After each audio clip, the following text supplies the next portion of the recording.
Clase 16, parte 2, veremos la demostración del teorema de Schwarz-Bonnet, que dice que si las funciones de clase C2, sus derivadas segundas iteradas son iguales.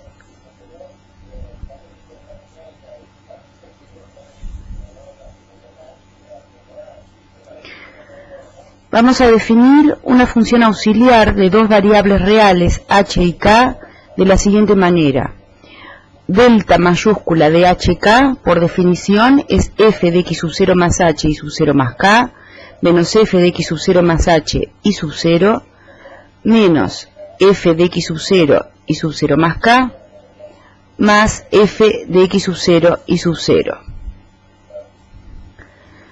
Un lema previo a la demostración del teorema de Schwarz-Bonnet es la siguiente. Si f es de clase C2, entonces la derivada segunda de f con respecto a x y a y es igual al límite cuando hk tiende a 0, 0 de la función delta mayúscula de hk. Vamos a demostrar primero este lema y luego, usando este lema, vamos a demostrar el teorema de Schwarz-Bonnet.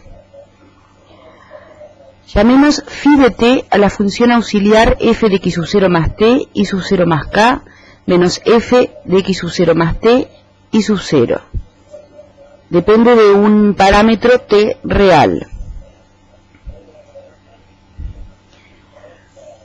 Observemos que la derivada parcial de phi con respecto de t, usando la regla de la cadena, es la derivada parcial de f con respecto de x en x sub 0 más t y sub 0 más k por la derivada de x sub 0 más t con respecto de t, que es 1, menos la derivada parcial de f con respecto de x en x sub 0 más t y sub 0 por la derivada de x sub 0 más t con respecto de t, que es 1. Y que la función delta mayúscula de hk definida en el primer renglón de este pizarrón es igual a la función auxiliar phi, donde en lugar del parámetro t se usa h, o sea phi de h, menos la función phi, donde en lugar del parámetro t se pone 0, o sea phi de 0. Por lo tanto, la función delta mayúscula de hk es phi de h menos phi de 0, pero la función phi es derivable con derivada continua, ya que su derivada phi' de t está expresada más arriba en función de las derivadas primeras de f con respecto de x, son continuas. Entonces, por el teorema del valor medio, visto en cálculo 1 para función real de una sola variable real, phi de h menos phi de 0 es igual a phi' de un punto intermedio xi, entre 0 y h, por el incremento de 0 hasta h. Por lo tanto, ahora sustituyendo phi' de xi por la expresión de phi' de t cuando t es xi, queda igual a h multiplicado por la derivada parcial de f con respecto a x en x sub 0 más xi y sub 0 más k, menos la derivada parcial de f con respecto de x en x sub 0 más xi y sub 0. Esta es una expresión de la función delta mayúscula de hk expresada más arriba. Para terminar de demostrar el lema, hay que tomar el límite cuando h y k tienden a 0, 0 de esta expresión de delta de hk. Observen que el punto xi está incluido en el intervalo 0h, es un punto intermedio entre 0 y h. Por lo tanto, cuando hk tiende a 0, 0, xi tiende a 0. Vamos a seguir transformando esta expresión en que aparece el valor de la derivada parcial de f con respecto de x en dos puntos,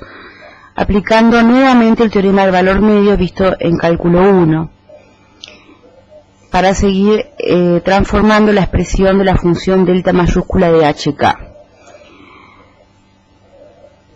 Observemos que aquí, multiplicado por h, aparece la diferencia de la derivada parcial de f con respecto a x, evaluada en x sub 0 más xi, y en el primer sumando aparece y sub 0 más k y en el segundo aparece y sub 0. Bueno, vamos a definir la función auxiliar psi de t igual la derivada parcial de f con respecto de x en x sub 0 más xi y sub 0 más t. psi' de t, derivando con respecto al parámetro real t, es la derivada, aplicando la regla de la cadena, la derivada segunda de f con respecto de x y de y, en x sub 0 más psi, y sub 0 más t, por la derivada de y sub 0 más t con respecto de t, que es 1. Entonces la expresión delta de hk que teníamos antes, vamos a poner el pizarrón anterior un momentito, es igual a la función, a esta diferencia que está aquí multiplicada por h, y esta diferencia que está multiplicada por h es la función psi, donde en lugar del parámetro t se pone k, menos la función psi, donde en lugar del parámetro t se pone 0. Por lo tanto, lo que se obtiene es que delta de hk dividido h es psi de k menos psi de 0. Por el teorema del valor medio de cálculo 1 para funciones reales de una sola variable, es igual a psi' en un punto intermedio eta por el incremento k menos 0, que es k, y eta está en el intervalo 0k. Por lo tanto, deducimos que delta de hk dividido h es la derivada segunda de f con respecto a x primero y con respecto a y después, de x sub 0 más psi y sub 0 más eta, sustituyendo t igual eta en la expresión de psi' de t, multiplicado por k. Pasando el k dividiendo, queda que delta mayúscula de hk dividido hk es la derivada segunda de f con respecto de x y de y en x sub 0 más psi y sub 0 más eta. Como psi está en el intervalo 0h y eta en el intervalo 0k, cuando h y k tienden a 0, 0, psi y eta tienden a 0, 0. Entonces, aquí debería decir 0, 0. Entonces, x sub 0 más psi y sub 0 más eta tienden a x sub 0 y sub 0.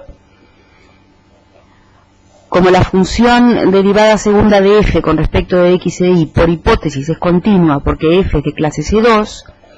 se deduce que el límite delta de hk cuando h y k tienden a 0, 0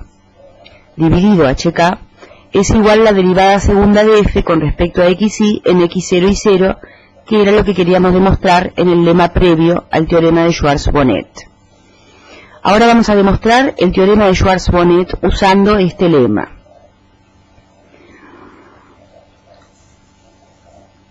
Tomemos la función delta mayúscula sub 1 de hk definida como en el lema anterior, como este incremento. Por el lema, la derivada segunda de f con respecto a x primero y a y después es el límite de delta sub 1 de hk dividido hk cuando hk tienden a 0, 0. Ahora, análogamente definamos la función delta mayúscula sub 2 de hk, pero en vez de hacer primero el incremento en la y como hicimos para definir delta sub 1, hagamos el incremento en la x primero. O sea, cambiando los roles que cumplen x0 e y0 entre sí. Aplicando el mismo lema, pero cambiando los roles que cumplen x0 e y0 entre sí, se obtiene que la derivada segunda de f con respecto a y primero y a x después es el límite de delta sub 2 de hk dividido hk cuando hk tienden a 0, 0.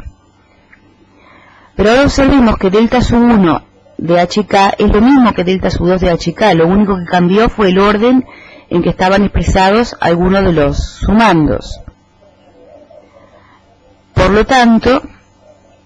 sus límites son iguales porque son la misma función, y de ahí se deduce que las derivadas segundas de f iteradas con respecto a x y a y x son iguales como queríamos demostrar.